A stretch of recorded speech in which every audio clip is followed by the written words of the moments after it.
Today, we're going to talk about one of the most talked about and frankly fascinating figures on the world stage right now. He's a young army captain who took power in a coup and is now trying to completely remake his nation, Burkina Faso. His name is Ibrahim Traoré, and his story is this incredible mix of revolution, nationalism, and just huge risk.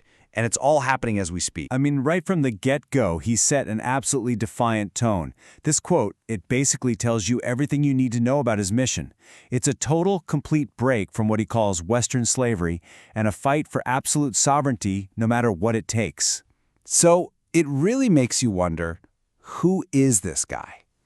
To get a sense of his impact, just think about this for a second.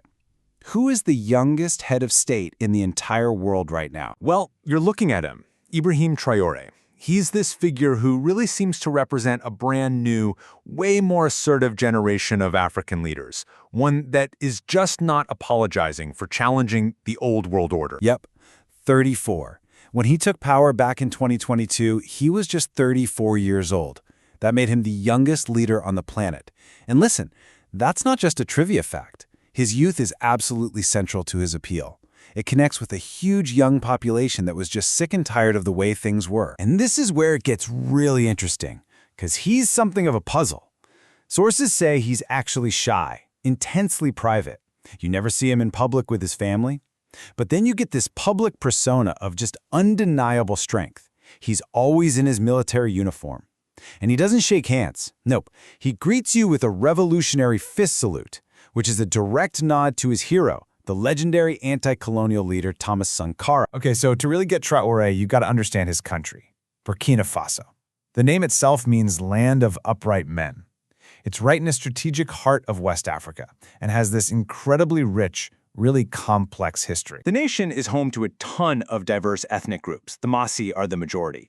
But what's pretty remarkable, especially in a region that's often torn apart by ethnic conflict, is that Burkina Faso has this really strong sense of national identity that historically has managed to overcome a lot of those divisions. Politically, though, its history has been anything but calm. After the incredible revolutionary promise of Thomas Sankara was tragically cut short when he was assassinated, the country it fell into this long, painful vortex of political instability, just one military coup after another. And it's exactly that history of turmoil that created the perfect opening for a leader promising something radically different. And Traoré did not waste a single second delivering that change. His first moves were incredibly swift, they were decisive, and they were all aimed at one thing: asserting total national sovereignty. The strategy was like a three-step playbook. Boom. Step 1. In January 2023, he kicks out all French troops, basically saying, "We can handle our own security, thanks." Boom. That was followed by a ban on major French media outlets. Then he pivots, forging this new security alliance with the military governments in neighboring Mali and Niger, creating a whole new power bloc in Africa's Sahel region. And this wasn't just about politics, it was about culture. It was psychological.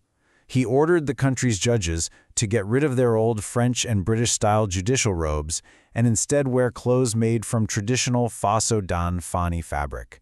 This was so much more than a wardrobe change. It was a powerful visual declaration of decolonization. So with political sovereignty on its way, Traoré immediately turned his focus to the economy, and his plan was, at its core, very simple: reclaim the nation's two most important resources, its gold and its grain. First up, gold.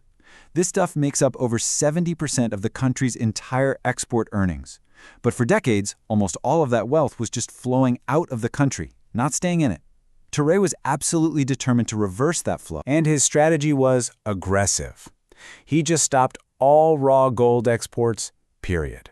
Instead, he ordered the construction of the nation's very first refinery to process the gold right there at home.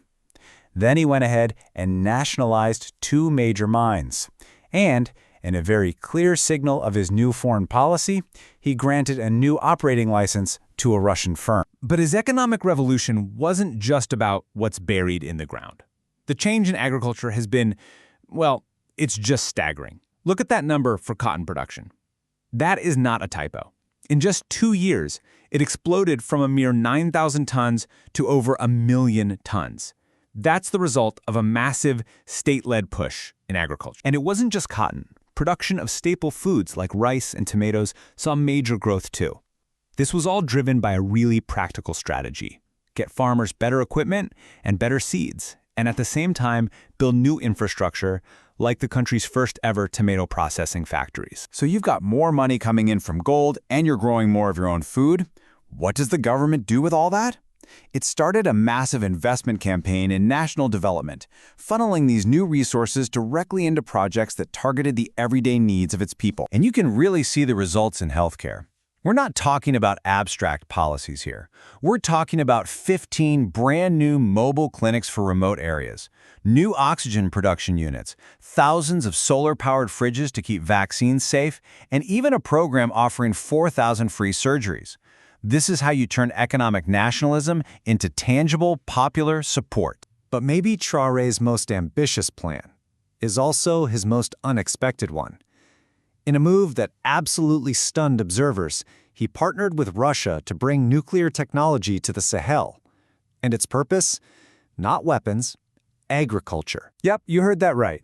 Here's the four-step plan. 1. Build mini nuclear reactors for cheap electricity. 2.